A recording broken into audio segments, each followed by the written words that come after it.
Assalamualaikum warahmatullahi wabarakatuh. Alhamdulillahilladzi bi ni'matihi tatimmu shalihat.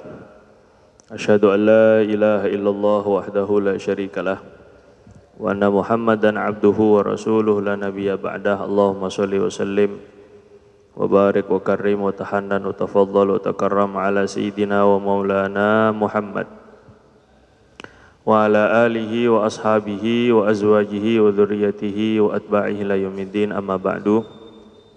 Subhanaka la ilma lana illa ma 'allamtana innaka antal alimul hakim. Wa ma as'alukum alaihi ajra in ajriya illa 'ala Allahi alladzi fatarani rabbil alamin. Yang kami muliakan, kami hormati Ustadz kita, Ustadz Adnin, semoga Allah Subhanahu wa taala senantiasa memberkahi hidup beliau, panjangkan usia dalam keadaan sehat walafiat, serta seluruh dewan guru, para ulama, wabil khusus para pembimbing, pembina masjid dan majelis az-zikra, seluruh jamaah rahimakumullah. Allah Subhanahu wa taala menghidupkan kita, mewujudkan kita dari ada menjadi ada, dari tiada menjadi ada, ini punya tujuan dan maksud. Allah Subhanahu wa taala mewujudkan kita tanpa pernah bertanya kita ini mau jadi apa, mau lahir dari rahim siapa, kapan wujudnya, dan mau berbentuk apa.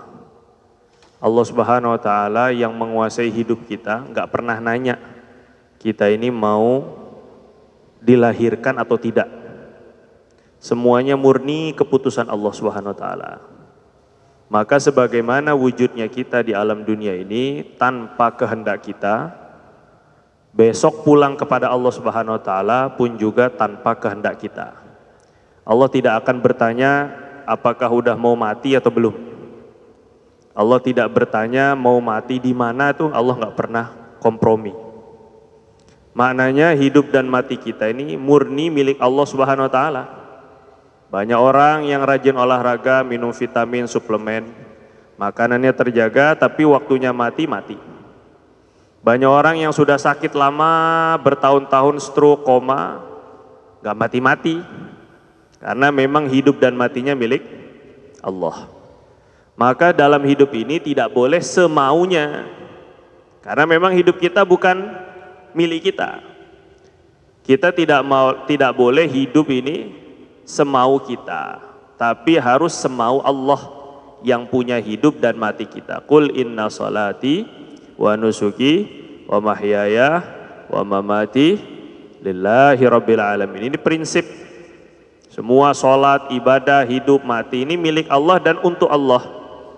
Semua yang dilakukan ini punya membina keluarga, niatnya untuk Allah, karena Allah.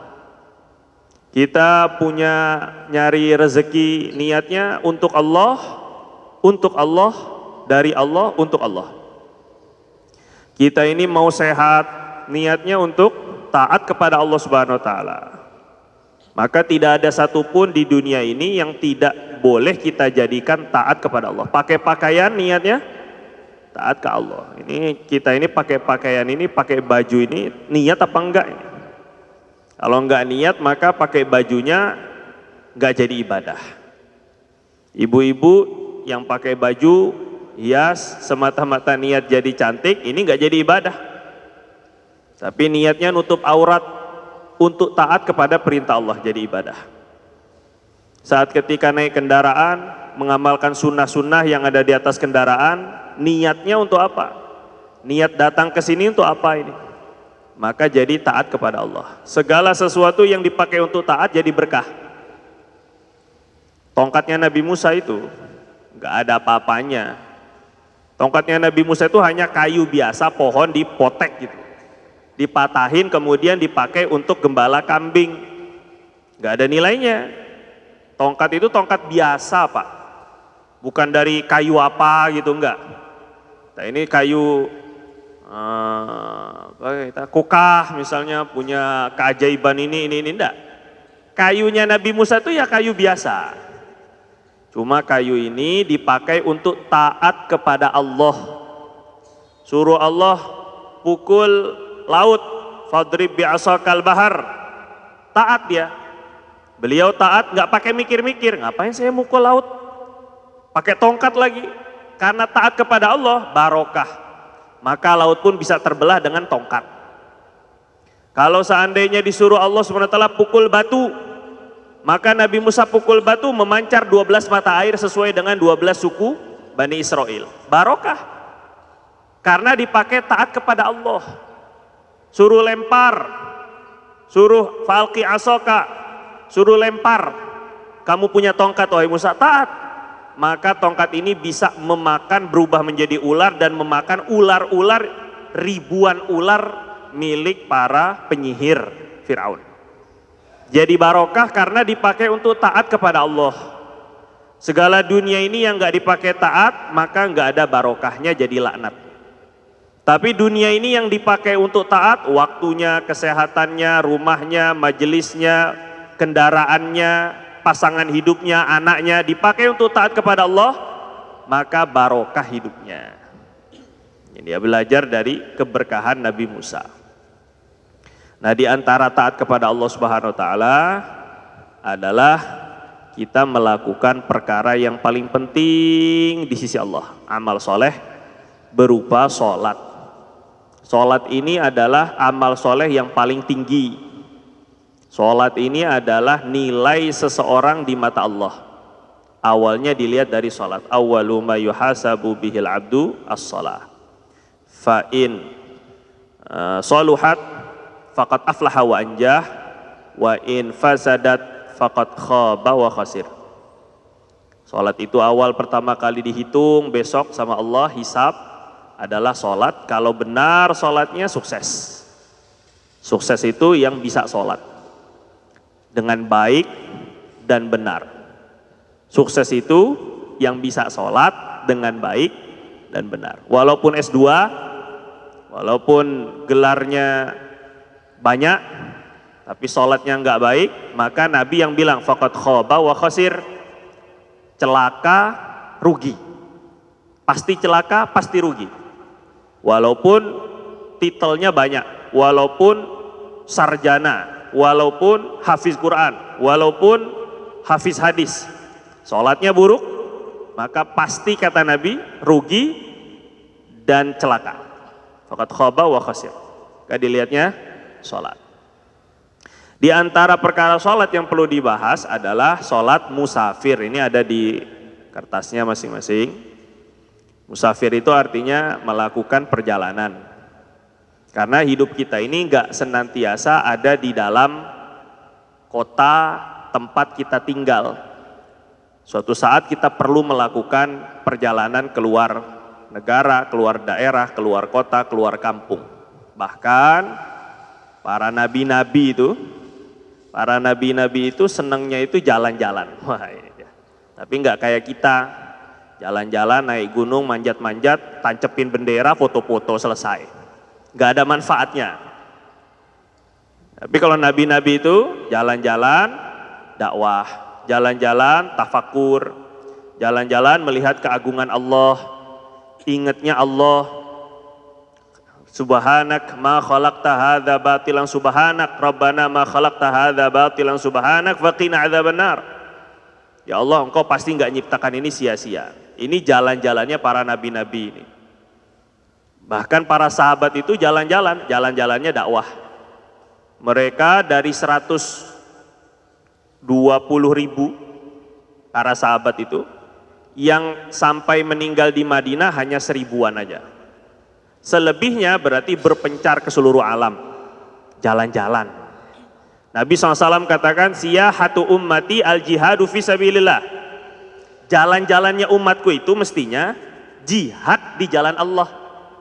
Jihad itu artinya berkorban, mengorbankan waktu, mengorbankan harta, mengorbankan tenaga, mengorbankan harga diri, mengorbankan kesehatan, mengorbankan keluarga, mengorbankan apa saja itu namanya jihad untuk mendapatkan ridho Allah.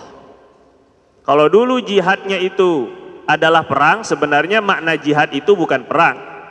Jihad yang sesungguhnya itu niatnya adalah dakwah. Para sahabat itu semua jihadnya itu ketika dakwah sudah ditahan, gak boleh lagi dakwah di negara itu, gak mau menerima dakwah bahkan melawan, maka baru ada perang. Jadi perang itu solusi terakhir jihad, bukan tujuan utama jihad. Sehingga jihadnya umat Nabi ini tujuannya sebanyak-banyaknya menyelamatkan orang dari neraka ke dalam surga, bukan sebanyak-banyaknya membinasakan orang ke dalam neraka. Kalau seandainya belum apa-apa, didakwahi belum, dengan kasih sayang belum, dengan diplomasi belum, dengan disampaikan ilmu belum, tiba-tiba main tembak-tembakin aja, main bom-bom aja, ini sama saja jihadnya setan, membantu setan kebanyakan orang masuk dalam neraka. Kalau mereka mati dalam keadaan tidak beriman kepada Allah, maka mereka masuk neraka. Sama seperti membantu setan cepat masuk neraka banyak temannya. Nah, ini penting sekali ini. Jadi jihad yang sejati itu dakwah kepada Allah. Jihad juga termasuk nuntut ilmu. Antum ini keluar daripada, kita ini keluar daripada rumah, pergi daripada tempat tinggalnya, ada yang dari Cilodong, ada yang dari Cibinong, ada yang dari nggak tahu lah dari mana-mana, pokoknya banyak lah kan ya. Nanggewer, ada Nanggewer ya. Ini tuh semuanya dalam rangka mendapatkan ridho Allah, bukan untuk selfie-selfie. Bukan untuk terkenal toh kita ini. Kita ini untuk dapat ilmunya Allah Subhanahu Wa Taala. Kalau orang jihad, kemudian dengan hijrah, hijrah itu artinya ninggalin sesuatu. Hijrah daripada tempat tinggalnya, sekarang antum ini sedang hijrah ke Madinah dulu itu. Dulu orang Yaman datang kepada Nabi dari Yaman jauh-jauh, orang-orang Bani Asy'ariyah itu dipimpin oleh Sayyidina Abu Musa al-Asy'ari, datang kepada Nabi 1 bulan ngaji, daurah. Nanti pulang ke Yaman, dakwah di Yaman, nyebarin ilmu yang didapat sama Nabi selama 1 bulan. Ada yang sampai ngaji sama Nabi mondok di Madinah itu 1 tahun, nanti pulang kembali ke daerahnya masing-masing. Jadi Nabi itu setelah di Madinah banyak lagi tamu-tamu yang datang untuk belajar ngaji sama Nabi SAW. Nah mereka kalau sudah selesai ngaji, nggak sekedar untuk diri pribadi mereka, tapi niatkan untuk menyebarkan kembali ilmu yang kita dapat. Nah ini baru belajarnya ala sahabat Nabi SAW. Mereka itu begitu. Walaula nafara min kulli firqatin minhum ta'ifatul yatafaqahu fiddin wa liyunziru qaumahum idza raja'u la'allahum yahdharun. Kata Allah, harus ada sekumpulan orang yang enggak ikut jihad keluar, tapi mereka jihadnya dengan cara tafaqquh fiddin, belajar ilmu agama. Tapi tujuannya enggak semata-mata belajar. Nanti kalau mereka sudah pulang, liyunziru qaumahum, kasih peringatan, sampaikan ilmu kepada orang-orang sekitar kita, keluarga kita, tetangga kita, jamaah kita, teman-teman kita, komunitas kita, agar orang-orang yang kita sampaikan jadi takut kepada Allah Subhanahu Wa Taala. Ini tujuan kita belajar ilmu. Jadi bukan semata-mata yang penting datang syukur, udah paham nggak paham ya bodo amat, nggak begitu, nggak. Kita datang ini niatnya untuk ngambil ilmu, maka usaha untuk paham, niat untuk disampaikan, insya Allah itu ya. Nabi janji orang yang meninggalkan sesuatu karena Allah, Allah akan ganti dengan yang lebih baik. Man taraka syai'an la yatrukuhu illa lillah awadahullahu khairan minhu. Dalam riwayat Tabarani, Nabi bilang yang meninggalkan sesuatu tapi nggak meninggalkan kecuali niatnya karena Allah. Saya ninggalkan nonton, sekarang ini waktunya misalnya biasanya waktu nonton, tinggalkan nonton karena Allah. Saya ninggalkan, mungkin ada yang suka ini jadwalnya ngegoes ini, ngegoes-goes nggak tahu apalah maksudnya. Tapi ditinggalkan karena mau ngaji, karena mau dapat ridho Allah, nanti Allah ganti dengan yang lebih baik. Mungkin antum lebih sehat daripada yang suka ngegoes, Masya Allah. Mungkin antum lebih semangat daripada yang suka nonton misalnya. Kita nggak tahu apa yang Allah ganti, mungkin rezekinya, mungkin anak yang soleha, mungkin keluarga sakinah mawaddah warahmah, mungkin waktunya yang penuh barokah. Pokoknya pasti Allah ganti dengan yang lebih baik. Nah ini dia, itu namanya hijrah. Ya. Dalam sholat musafir, pembahasannya itu dua. Ada pembahasan masalah qashar. Qashar itu meringkas sholat yang tadinya 4 rakaat jadi 2. Sebelah kiri itu ya. Kemudian ada yang kedua pembahasannya jamak. Nanti qashar kita akan bahas setelah jamak. Ada pembahasan mengenai jamak. Jamak itu menggabungkan sholat antara zuhur dan asar, itu ya di atas tuh ya, atau maghrib dan isya. Nggak boleh dirubah ini. Mereka pasangan seia sekata, sehati serasa, nggak boleh diganti. Misalnya saya mau jamak apa? Subuh sama zuhur, itu qadha namanya, itu kesiangan itu namanya, bukan jamak. Atau mau saya asar sama maghrib aja, nggak boleh. Jamak itu harus sesuai pasangannya, zuhur dan asar, maghrib dan isya. Jadi jangan salah ini. Kadang-kadang perkara yang sudah maklum seperti ini, yang sudah diketahui kayak gini, masih ada yang nggak tahu. Dikiranya tuh jamak itu boleh sesuka hati, isya sama subuh, yang penting jamak. Lo jamak gimana ceritanya? Nggak ada, itu bukan pasangannya. Pasangan jamak itu hanya 2, zuhur dan asar. Ini satu pasangan, sama maghrib sama isya. Ingat ini ya. Bahkan kalau ada orang yang menggabung, menjamak sholat tanpa syaratnya terpenuhi, maka dia sudah melakukan dosa besar. Jamak syaratnya nggak terpenuhi, atau nggak ada uzur, nggak ada alasan untuk bisa jamak, sengaja, maka dia telah melakukan dosa besar. Walaupun sholatnya tetap sah, sholatnya menggugurkan kewajiban, tapi tetap mendapatkan dosa karena melalaikan dari waktunya. Fawailul musallin alladzina hum an salatihim sahun. Yang lalai dari sholatnya, nunda sampai keluar waktunya. Akhirnya karena sudah keluar waktunya, sholatnya jadi digabung, zuhur sama asar. Padahal dia nggak dalam keadaan musafir, padahal nggak ada uzur untuk jamak. Dia sholat gabung karena nunda-nunda. Ini Allah bilang fawailun, tetap celaka nanti. Nabi SAW dalam riwayat Tirmidzi katakan, man jama'a as-salataini bi ghairi udhur, siapa yang menggabungkan 2 sholat tanpa uzur, faqad ata baban min abwabil kabair, maka dia sudah mendatangi salah satu pintu dosa besar. Itu gabungi sholat. Gimana kalau nggak sholat sama sekali? Ini yang sudah qadha, gimana kalau nggak diqadha? Maka penting sekali untuk memperbaiki diri, diawali dengan memperbaiki sholat. Jangan digabung-gabung. Kalau sholatnya diakhir-akhirkan sampai akhir waktu tapi masih dapat, itu tanda sholat munafik. Sholatnya sah, dosa sih enggak, cuma terancam tergolong orang munafik. Nabi katakan sholatul munafiqin, sholatnya orang-orang munafik, mereka ini menunggu sampai asar itu ditunda, akharus sholat, mereka menunda sholat sampai idza gharabati syams, ketika matahari sudah mau tenggelam, yankuru nukratal ghurab, mereka sujud dan rukunya itu cepat-cepat, seperti ruku dan sujudnya gagak-gagak yang makan bangkai. Ini sholat orang munafik.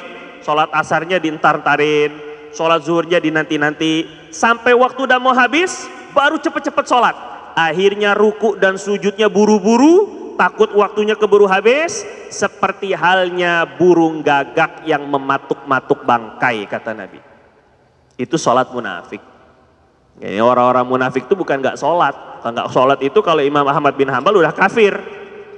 Kalau menurut Imam Ahmad bin Hambal dan banyak sahabat menganggap orang yang nggak sholat tanpa alasan kafir. Tapi kalau orang munafik ini sholat cuma di akhir waktu. Maka hati-hati sekali kita usahakan untuk tidak menunda-nunda sholat. Takut tergolong orang munafik. Terus kemudian ini masalah jamak. Nah, penting sekali selalu saya tekankan. Jamak itu apa artinya? Menggabungkan sholat. Qashar itu meringkas sholat. Yang tadinya 4 jadi 2. Jamak menggabungkan. Qashar meringkas. Sekali lagi, jamak menggabungkan. Qashar meringkas. Jamak menggabungkan. Qashar. Oke. Orang yang menjamak tidak harus qashar. Orang yang qashar tidak harus jamak. Nah, banyak orang salah paham kalau orang jamak pasti qashar. Kalau orang qashar pasti harus jamak. Enggak mesti. Ada orang pingin jamak saja tapi enggak mau qashar. Misalnya sholat zuhur ditunda ke waktu asar, namanya jamak takhir. Tapi mengerjakannya 4-4, berarti hanya jamak tidak qashar. Paham ini? Ada orang yang mau qashar aja, sholat zuhur di waktunya, tapi jadi 2 rakaat.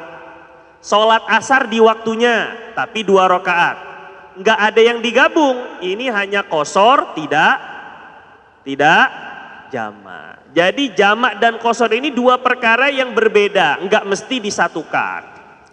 Biasanya memang orang yang jamak qashar juga, itu biasanya. Ini enggak mesti harus ngikuti biasanya. Yang penting tahu dulu hukumnya. Jelas ya? Pahami ini dulu. Karena nanti syaratnya akan berbeda. Antara syarat jamak sama syarat qashar ini ada sedikit yang berbeda. Maka harus dipisahkan terlebih dahulu. Orang jamak enggak mesti qashar, orang qashar enggak mesti jamak. Jelas kira-kira? Oke. Jamak ini sendiri dibagi menjadi 2. Ada jamak takdim. Takdim itu memajukan.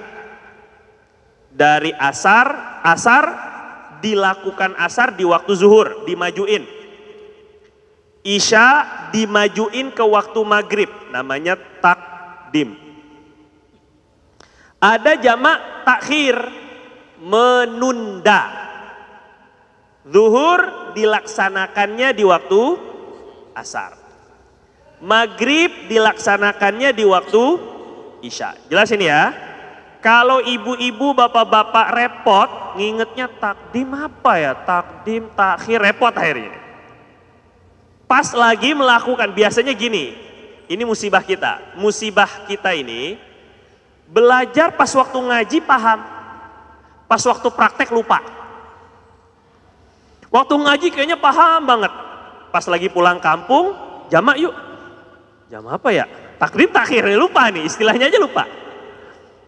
Nanti syarat-syaratnya lebih, nah makanya ini penting sekali ya, dipahami betul-betul, habis itu diserahkan ke Allah.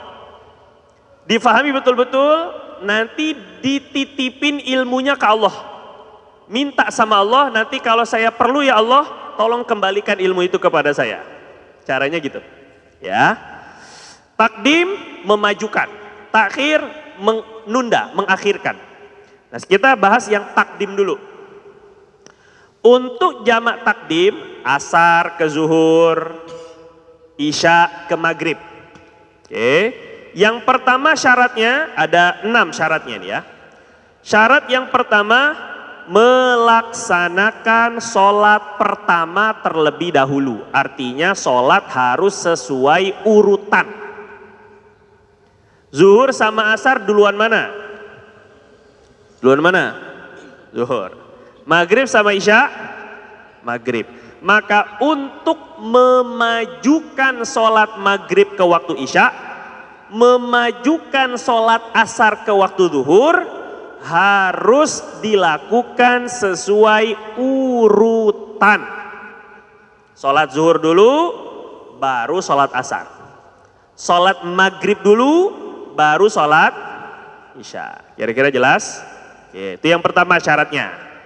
Syarat yang kedua, niat dalam hati untuk melakukan jamak takdim. Niatnya apa? ini saya sengaja saya pakai bahasa Indonesia Raya. Biar nggak dibilang Tuhan orang Arab. Enggak ini. Karena niat itu memang di dalam hati itu udah cukup. Niat itu. Nah, bahasa hati itu yang penting faham. Niat itu boleh pakai bahasa Indonesia boleh ya. Niat jamaknya saya niat jamak takdim. Kalau lupa istilahnya jamak takdim ini lupa. Takdim atau takhir daripada puyeng takut sawan. Saya niat memajukan sholat asar ke waktu zuhur. Gitu ya. Sholat isya ke waktu maghrib. Saya niat memajukan sholat asar ke waktu zuhur. Sholat isya ke waktu maghrib. Niatnya gitu doang. Saya niat menjamak zuhur asar ke waktu zuhur. Maju ya. Kalau mau pakai bahasa Arab, nawaitu jam'al asri ila zuhri. Sekali lagi ulang. Nawaitu ikutin. Nawaitu jangan bongong-bongong aja ntar kesurupan lagi nanti. Nawaitu jam'al asri ila zuhri takdiman. Ini kalau mau pakai bahasa Arab. Nggak mau pakai bahasa Arab nggak apa-apa. Pakai bahasa Indonesia yang penting pas. Saya niat jamak zuhur asar ke waktu zuhur. Namanya memajukan. Itu niat jamaknya.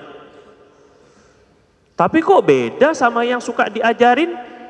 Biasanya yang diajarin itu usolli, fardoh, zuhri, majmu'an ilaihil asru. Wah, itu begitu biasanya. Nanti saya jelaskan ya masalah itu. Saatnya sekarang, waktunya kapan niat itu? Melakukan niat itu saat melakukan sholat yang pertama sebelum selesai salam yang pertama. Niat jamak itu ketika melakukan sholat yang pertama sebelum salam. Jadi mau niatnya di takbirat sholat zuhur atau maghrib ya, niat jamaknya tadi. Boleh niatnya di takbiratul ihram boleh. Nah, niat yang di takbiratul ihram itu yang suka diajarkan oleh ulama-ulama terdahulu. Usolli fardhu zuhri majmu'an ilaihil asru. Tapi kalau salah-salah karena hafalannya kebalik-balik nih, majmu'an ilal asri, majmu'an ilaihil asru, majmu'an nggak tahulah majmu lah pokoknya. Nggak bisa begitu. Lebih baik daripada repot, nggak usah niatnya di takbiratul ihram. Kalau bapak ibu mau menjamak takdim, niatnya di waktu sholat aja. Boleh niatnya ketika baca fatihah, boleh niatnya ketika ruku, boleh niatnya ketika sujud, tahiyat. Pokoknya sebelum selesai salam yang pertama, assalamualaikum, mim, kum. Niat dulu jamak takdim. Ini penting ini. Kadang-kadang santri suka rihlah atau suka ziarah. Ini jamak. Tapi nggak ngerti jamak apa. Kalau jima ya tahu. Kalau jamak ya nggak tahu ini kan. Nah, antum ini. Nah, kalau jamak harus tahu niat jamaknya kapan. Waktu melaksanakan sholat yang pertama. Jadi dimohon kepada amir, pimpinan-pimpinan rombongan, bapak-bapak misalnya, ketika nanti menjadi imam untuk sholat jamak, apalagi kalau santri mungkin ustadz-ustadznya, tolong diingatkan waktu niat jamaknya. Jadi ketika mau sholat zuhur ya, sebelum sholat zuhur kasih tahu dulu, kita akan jamak asar ke waktu zuhur. Tolong nanti kalian kita niatnya ketika pelaksanaan sholat ya. Di dalam sholat saya niat menjamak asar ke waktu zuhur dalam hati. Saya niat menjamak asar ke waktu zuhur. Ini penting. Karena banyak orang yang keliru ketika dia sholat usolli fardhu zuhri seperti biasa. Kita diam antar ya. Ya. Pas dia sholatnya niatnya kayak biasa. Usolli fardhu zuhri, terus sholat sampai salam. Setelah salam baru dia ketika sholat asar niat.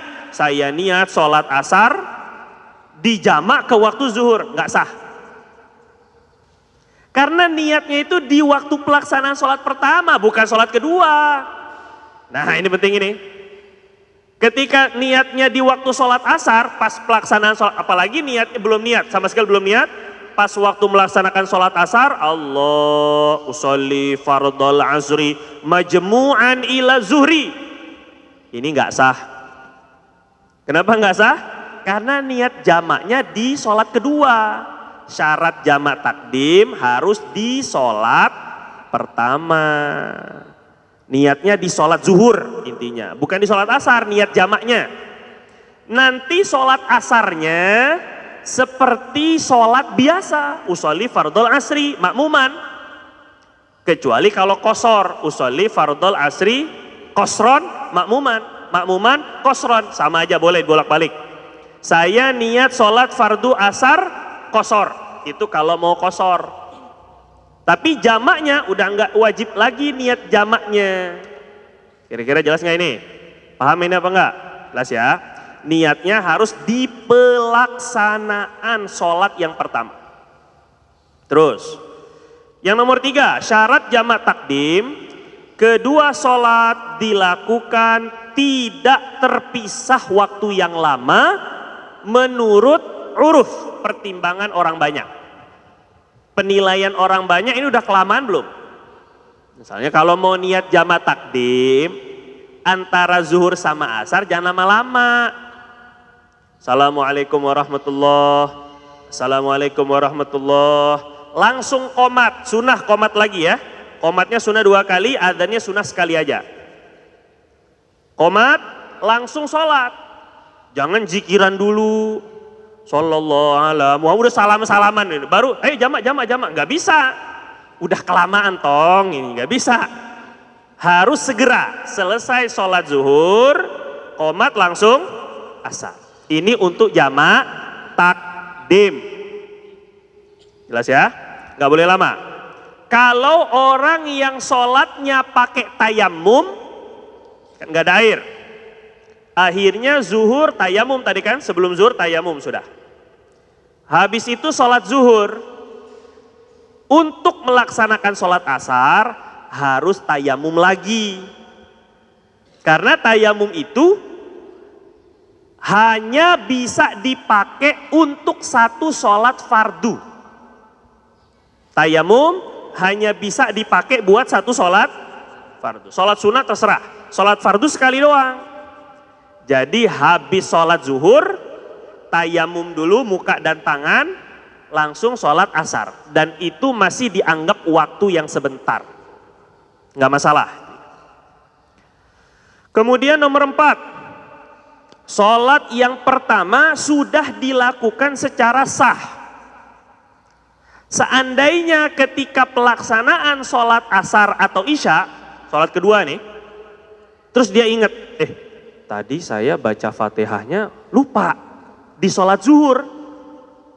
Tadi saya lupa bengong tidur waktu baca tahiyat akhir. Ini biasanya ini anak-anak lagi sholat karena sholatnya enak, subuh, adem, dingin. Pas lagi tahiyat numpang tidur. At-tahiyat. Bangun-bangun imamnya Assalamualaikum warahmatullahi, Assalamualaikum warahmatullahi, terus langsung bangun. Assalamualaikum warahmatullahi, nggak sah dah, dodol. Tidur tiba-tiba salam. Tahiyatnya belum selesai. Tahiyatnya harus selesaikan dulu. Makanya kalau nanti ngelihat ada teman kita yang lagi tidur, lagi sholat subuh khususnya, kalau tahajud mending lah, itu sunnah. Kalau fardu, wajib. Ketika tidur, ketika tasyahud, senggol. Jangan diam aja, mungkin lagi mimpi ketemu Nabi, nggak bisa. Enak aja, ini bukan husnudzon pada tempatnya ini. Jadi kalau ngeliat ada lagi tidur, Nah ini biasanya ini, santri milenium begini. Bangunin, pegang, jangan kaku. Demi dia sholatnya biar sah. Bahkan kalau seandainya dia at-tahiyatul mubarakatuh. Lama. Assalamualaikum ayuhan nabi warahmatullahi wabarakatuh. Ada jeda waktu yang lama, ini wajib diulang lagi tahiyatnya. Nggak boleh dilanjut. Nggak sah kalau dilanjut, ini penting ini. Seandainya ketika sholat yang pertama ternyata dilakukan secara tidak sah. Ada rukun yang kurang, ada syarat yang kurang di sholat yang pertama. Maka sholat yang kedua otomatis batal, jamaknya batal. Jelas ya? Wajib diulang dari sholat yang pertama, baru boleh jamak lagi sholat yang kedua. Terus yang kelima, jamak takdim harus memiliki sebab yang diperbolehkan jamak, wajib ada sejak niat jamak dilafazkan dalam hati sampai selesai takbiratul ihram sholat yang kedua. Jamak itu nggak asal, harus punya sebab. Sebab boleh jamak itu 3. Perjalanan, sakit, hujan. Secara garis besar gitu dulu. 3 sebab seseorang diperbolehkan jamak takdim. Takdim loh ya, bukan takhir, bukan nunda, memajukan. Perjalanan, musafir, nanti ada perinciannya, hujan, sama sakit. 3 ini sebab jamak. Takdim dulu.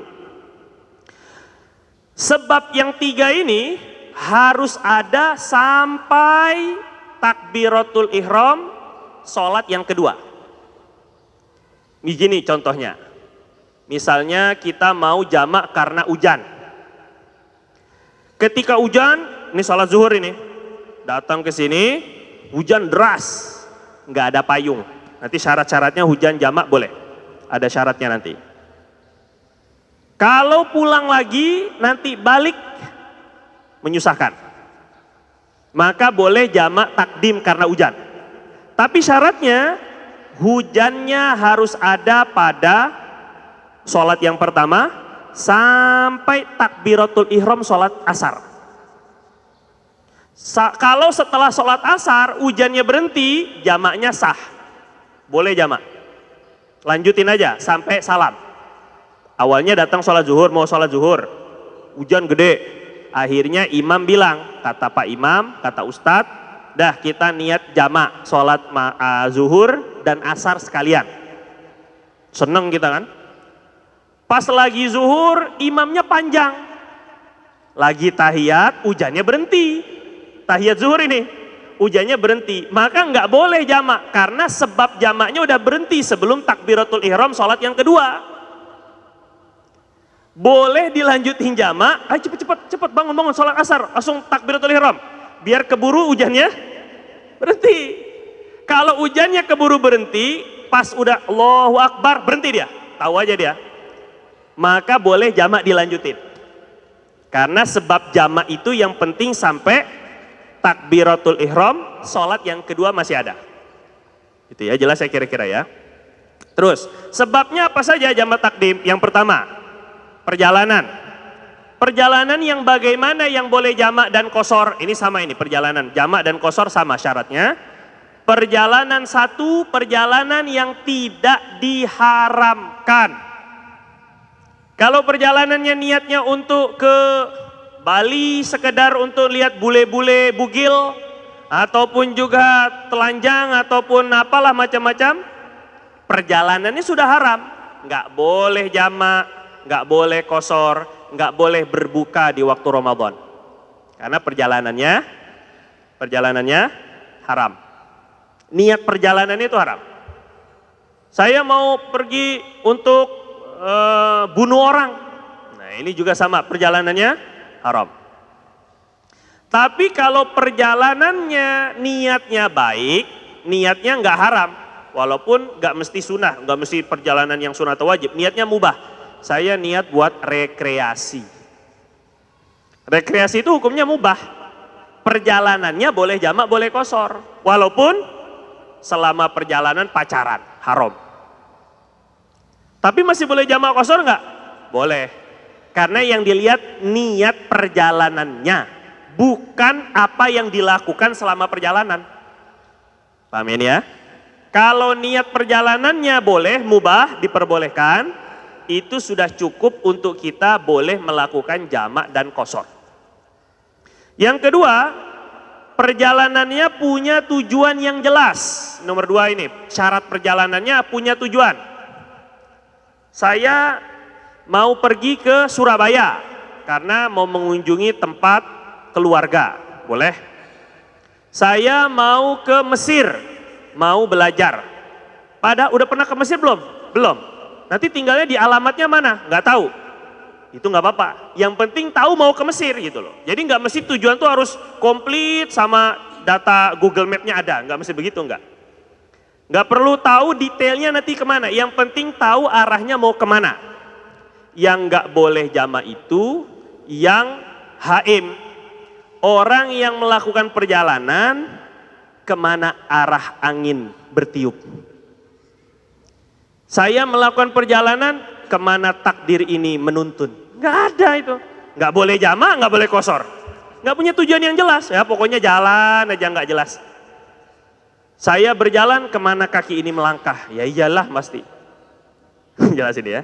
Ini nggak boleh jamak karena nggak punya tujuan yang jelas. Pertama, perjalanannya harus tidak haram. Yang kedua, perjalanannya punya tujuan. Yang ketiga, perjalanan jarak yang akan ditempuh, yang akan, bukan yang sudah, yang akan ditempuh minimal 82 km. Minimal ini. Sayyidina Abdullah bin Umar, sahabat Nabi, Sayyidina Abdullah bin Abbas radhiyallahu anhum, mereka berpendapat ketika ditanya, kam tuqsarus shalah, berapa boleh sholat itu diqasar, termasuk di jamak. Mereka bilang arba'ata burud, sejauh perjalanan 4 burud. 4 burud itu 16 farsakh, kalau dihitung-hitung pakai kilometer sekitar 80-an kilometer. Akan ditempuh, bukan sudah. Kita ini mau sekarang perjalanan dari Sentul misalnya ya. Mau ke Bandung. Ke Bandung. Ke Bandung ini sudah sampai 80 km belum? Sudah belum? Udahlah. Sudah 80 km, tapi sudah boleh jamak ketika keluar Sentul. Keluar kecamatannya, sudah keluar dari kecamatan, itu sudah boleh jamak di sana. Karena jarak yang akan ditempuh 80. Nggak mesti nunggu 80 dulu, baru jamak. Itu nunggu sampai Bandung baru jamak, itu nggak keliru, nggak. Boleh jamaknya setelah keluar kecamatan, batas kecamatan kita. Kota. Ketika kita tinggal di kota Bogor, keluar dari batas kota Bogor sudah boleh jamak. Tapi syarat perjalanannya yang akan ditempuh 82 km. Jelasin ya.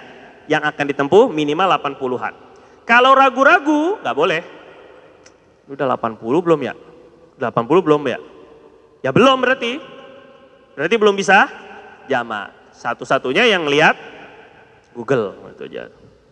Kemudian sudah diperbolehkan jamak jika telah keluar dari batas kota tempat tinggal atau sekarang kecamatan dan tidak niat bermukim di satu tempat lebih dari 3 hari. Begini Ibu Bapak, yang namanya orang musafir melakukan perjalanan itu orang yang nggak tinggal di satu kota lebih dari 3 hari. Itu namanya musafir. Kalau Bapak Ibu misalnya pergi ke tempat keluarga di daerah Garut. Dari sini ke Garut. Di Garut, di sana nanti ketika ibu atau bapak sampai Garut, niatnya tinggal di sana 3 hari saja. 3 hari itu tidak termasuk hari datang dan hari pergi. Senin, Selasa, Rabu, Kamis, Jumat, paling maksimal Jumat. Senin datang, Selasa, Rabu, Kamis tinggal. Jumatnya udah pergi lagi, maka sepanjang Bapak Ibu ada di Garut itu, sepanjang itu pula boleh jamak dan qashar. Sekali lagi ulang ya. Yang boleh jamak dan qashar itu yang tidak tinggal bermukim menginap lebih dari 3 hari. 3 hari ini tidak dihitung hari ketika datang, itu nggak dihitung. Hari ketika pergi nggak dihitung. Saya kasih contoh lagi. Kita pergi ke di Bandung, di sana niatnya 1 minggu, 7 hari. Hari datang hari Minggu, pulangnya hari Minggu lagi niatnya. Hari Minggu nggak dihitung, jelas ya? Hari Minggu nggak dihitung. Senin hitungannya, Selasa, Rabu, Kamis masih ada di sana. Maka dari awal datang di Bandung nggak boleh jamak, nggak boleh qashar. Ketika sampai di Bandung sudah tidak bisa jamak dan qashar karena niatnya tinggal di sana lebih dari 3 hari. Tapi kalau ketika datang ke Bandung, saya niat pulang hari Kamis, datangnya hari Ahad. Ahad nggak dihitung ya. Senin, Selasa, Rabu, 3 hari. Kamisnya keluar, Kamisnya pergi dari Bandung, pulang. Maka sepanjang di Bandung 5 hari tadi boleh jamak qashar masih. Jelas apa enggak ini? Karena masih terhitung musafir namanya. 3 hari ya. Tapi kalau dari awal niatnya akan tinggal lebih dari 3 hari, maka sejak awal datang nggak boleh jamak qashar lagi. Nggak, bukan nunggu sampai 3 hari baru bebas jamak qashar, bukan. Dari awal datang niatnya sudah 3 hari. Beda halnya gini, datang ke Bandung, tapi di Bandung tuh kemana-mana, pindah-pindah kecamatan. Nanti keluar ke kota Ciwidey, ke Cici lah, pokoknya Cician lah semuanya, Cimori, Cimana, salah satu-satu kan. Satu kemana pindah, nanti kemana, itu keluar kota namanya. Di Bandung itu nanti sehari di rumah ini, sehari di rumah ini. Itu hitungan 3 harinya diulang lagi. Antum pergi ke rumah nenek, tapi dari rumah nenek nanti ke rumah bibi, itu hitungannya diulang lagi 1 hari, ulang lagi dari 3 hari itu diulang dari hari pertama, bukan melanjutkan 3 hari. Jadi sepanjang seminggu kalau keluar kota, keluar kecamatan, pindah ke sana, nanti pergi lagi, balik lagi ke rumah nenek, nanti ke sana lagi, itu dihitungnya 1 hari, 1 hari, 1 hari, 1 hari, belum 3 hari. Maka sepanjang seminggu itu boleh jamak qashar semuanya. Jelas apa enggak ini? Paham apa nggak? Bisa dipahami? Bisa dinalar nggak santri ini? Santri harus paham kalau santri mah. Calon ulama. Kemudian, yang kedua, sholat jamak itu sebabnya adalah sakit. Sakit yang kayak gimana? Sakit yang sangat memberatkan. Nah ini tergantung ketakwaan ini mah. Duh, Anda mau jamak? Apa ente? Jerawat aneh, jerawat apa hubungannya ini? Sakit yang nggak memberatkan. Jerawatan kok jamak. Memberatkan sekiranya harus bolak-balik sholat. Orang diinfus misalnya, lagi dirawat, kalau harus 2 kali bolak-balik, nah ini sunnah, ini bagus di jamak. Bukan sunnah, boleh di jamak. Daripada memberatkan. Orang-orang tua yang jalan pun susah, itu sudah boleh di jamak. Zuhur asar jamak, nanti maghrib isya jamak, subuh nggak bisa jamak. Jadi subuh ya sendiri, nggak ada jamak subuh ini ya. Terus kemudian sakitnya sudah. Yang ketiga hujan, tadi sudah Anda bilang. Hujan yang bagaimana yang boleh jamak? Hujan yang menyusahkan untuk datang ke tempat sholat. Jadi syaratnya hujannya sholatnya harus berjamaah. Kemudian tempat tinggalnya jauh. Tempat sholat berjamaah ini jauh dari tempat tinggal. Kalau dekat, asrama tinggal situ aja kok jamak. Innalillahi. Jamak kita hujan, jamak. Baru belajar jamak. Lah kan asrama itu di situ. Innalillahi. Kemana ada ente susah? Tinggal gelindingnya nyampe. Gimana ente? Jadi nggak bisa jamak. Yang jauh, jamaahnya jauh. Kemudian syaratnya hujannya masih turun pada takbiratul ihram sholat pertama, zuhur atau maghrib. Salam sholat yang pertama, zuhur atau maghrib. Dan takbiratul ihram sholat yang kedua, asar atau isya. Misalnya tuh hujan berhenti, putus nyambung. Allah, sebelum zuhur hujan. Shhh, takbir. Allahu Akbar. Zuhur kan? Tadi udah niat jamak. Nawaitu jam'a al-asri ila zuhri takdiman. Saya niat menjamak asar ke zuhur takdim. Shhh, berhenti. Sepanjang sholat berhenti nih hujan. Pas lagi tahiyat, hujan lagi. Shhh. Salam, assalamualaikum warahmatullahi wabarakatuh. Salamnya ada ketika hujan.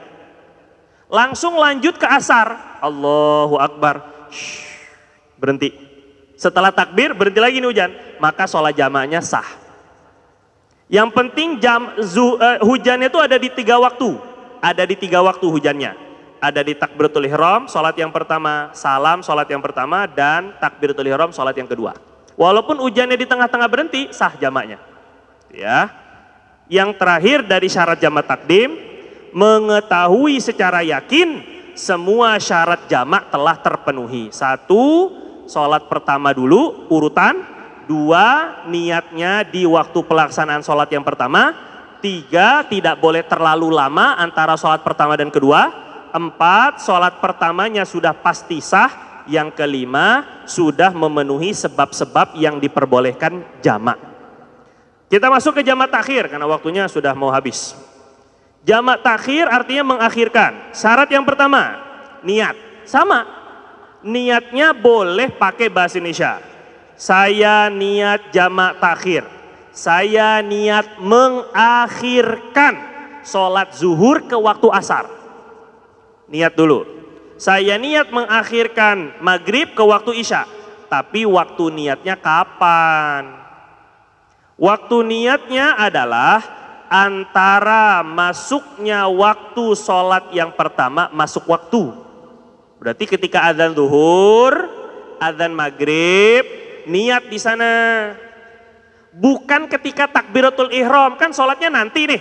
Ini maghrib, mau dilaksanakan ke waktu isya. Ini niat jamaknya nanti ketika pelaksanaannya nanti. Bukan. Niat jamaknya tuh ketika waktunya itu. Waktu sholat maghrib datang.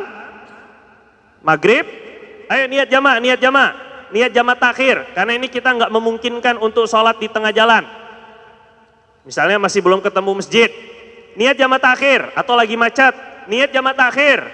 Saya niat mengakhirkan maghrib ke waktu isya. Sudah selesai. Nanti ketika pelaksanaannya sholat maghrib di waktu isya. Niatnya kayak biasa. Usolli fardhul maghrib, usolli fardhul isya. Jelas ya Bangga? Adapun majmu'an ilal asri, majmu'an ilal isya, itu sunnah, tidak wajib. Ini kadang karena belajarnya begitu, majmu'an tadi, niat itu. Akhirnya pelaksanaan niatnya di takbiratul ihram sholat maghrib. Nah sholat maghribnya di waktu isya, itu namanya qadha, dosa. Jadi bedanya qadha sama jamak takhir, niat. Kalau orang niat jamak takhir, dia terbebas dari dosa menunda sholat. Tapi kalau dia tidak niat, maka jatuh sholat maghribnya, sholat zuhurnya itu qadha. Qadha itu artinya bayar, utang. Sama saja tidak sholat zuhur. Sama saja tidak sholat maghrib, dosa. Yang penting ini. Yang kedua, sampai kapan niatnya itu? Sampai tersisa waktu yang mencukupi melakukan 1 rakaat di waktu zuhur atau maghrib. 1 rakaat kira-kira 1 menit. Berarti misalnya azan maghrib jam 8, azan isya jam 7. Azan maghrib jam 18 maksudnya. Azan maghrib jam 6, azan isya jam 7. Jam 7 kurang 1 menit. Jam 18.59. Karena tidur sepanjang perjalanan, bangun-bangun, ini udah maghrib belum? Bukan udah mau maghrib, udah mau isya. Baru bangun. Langsung niat seketika itu, saya niat menjamak maghrib ke waktu isya, biar nggak dosa. Karena masih sempat 1 rakaat nggak? Masih. Maka sah jamak takhirnya nggak kena dosa. Tapi kalau pas bangun-bangun adzan isya, ya itu mah, qadha itu mah. Bukan jamak takhir namanya. Jelasin ya. Sepanjang waktu maghrib nggak niat sama sekali. Niatnya ketika, aneh jamak udah niat jamak. Kapan niat jamaknya? Orang tidur sepanjang dari asar kok tidur. Nggak ada niat jamaknya. Ini penting nih. Yang kedua, minimal bangun buat niat doang. Habis itu tidur lagi. Minimal itu ya, bangunin dulu. Yang kedua, sebab diperbolehkan jamak takhir adalah harus masih ada hingga selesai salam sholat yang kedua. Sebabnya hanya dua, sebab perjalanan dan sakit. Sama, syarat perjalanannya sama, syarat sakitnya sama. Jadi orang sakit boleh jamak takdim, majuin, boleh jamak takhir, mundurin. Orang sakit. Perjalanan musafir juga begitu, boleh dimajuin, boleh dimundurin. Kemudian langsung masuk ke qashar, ada waktu dalam 3 menit. Jadi ingat ya, saya ulang sekali lagi nih. Untuk jamak takdim, niatnya ketika melakukan sholat yang pertama. Ketika melakukan sholat yang pertama. Niat jamak takhir ketika waktu sholat yang pertama. Waktu zuhur, waktu maghrib, niat. Jadi bukan di takbiratul ihram. Untuk qashar, syaratnya, qashar ini meringkas, yang 4 jadi 2. 1, qashar hanya dilakukan pada 3 sholat. Zuhur, asar, isya. Maghrib nggak ada jadi 1,5. Bagi subuh jadi witir, 1 rakaat. Ini mana ada ini qashar? Nggak ada. Qashar hanya 4 jadi 2. Selainnya nggak ada. Yang kedua, sebab diperbolehkan qashar sudah ada sejak awal takbiratul ihram hingga selesai sholat. Sebab qashar itu hanya 1. Sebab boleh qashar hanya 1, perjalanan. Syarat perjalanan seperti tadi. Jaraknya 82, bukan perjalanan yang diharamkan. Itu khusus untuk qashar. Jadi qashar sebabnya hanya perjalanan. Kalau orang sakit hanya boleh jamak, nggak boleh qashar. Kalau orang sakit, dia boleh memajukan, boleh memundurkan dengan syarat-syarat tadi. Tapi nggak boleh qashar. Terus yang kemudian yang ketiga, mengetahui syarat qashar telah terpenuhi secara yakin. Kalau ragu-ragu udah 82 km apa belum, maka tidak boleh qashar. Karena belum yakin sudah terpenuhi atau tidak. Yang keempat, ini penting, niat qashar. Niat qasharnya gimana? Saya niat sholat fardu titik-titik itu diisi, bukan dibilang titik-titik. Saya niat sholat fardu titik-titik qashar. Ini gimana ente? Saya niat sholat fardu asar qashar. Saya niat sholat fardu zuhur qashar. Saya niat sholat isya, fardu isya qashar. Jelasin ya. Yang penting ada kata-kata qashar. Terus kemudian niatnya dalam hati ketika takbiratul ihram. Nah, ini baru. Ketika takbiratul ihram harus sholat yang mau diqashar yang mana? Kalau sholat zuhur yang mau diqashar, maka usolli fardhu dhuhri qashron. Sholat asar juga mau diqashar, 2 kali niatnya, usolli fardhul asri qashron. Ketika takbiratul ihram sholat asar. Karena dua-duanya mau diqashar. Kalau yang diqashar hanya 1, zuhur doang, maka niat qasharnya zuhur. Kalau yang mau diqashar hanya di asar, maka yang niat qasharnya di asar. Maghrib ada qashar apa enggak? Enggak ada. Maka enggak bisa usolli fardhul maghribi qashron, enggak ada. Usolli fardhul maghrib seperti biasa, makmuman, imaman. Nanti isya'nya usolli fardhul isya qashron. Jadi niat qashar itu di takbiratul ihram.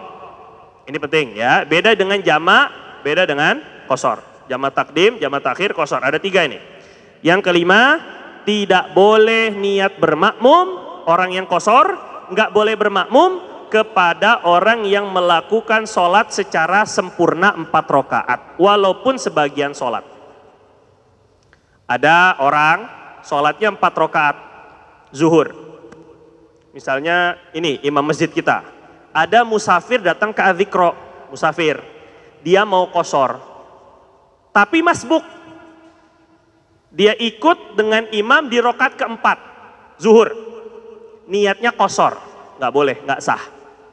Walaupun masbuk, kan tinggal nambah 2 rakaat atau tinggal nambah 1 rakaat, nggak. Syarat orang yang qashar tidak boleh bermakmum sama sekali dengan imam yang tidak qashar. Kalau mau qashar, dia jadi imam. Makmum boleh nggak qashar, tinggal nambah 2 rakaat. Imamnya selesai salam, rokaat kedua dia salam, dia nambah 2 rokaat kayak masbuk. Tapi kalau dia jadi makmum nggak boleh. Jelasin ya, orang yang qasar. Wallahu ta'ala a'lam. Ada pertanyaan? Sebelum pertanyaan kita sholawat terlebih dahulu.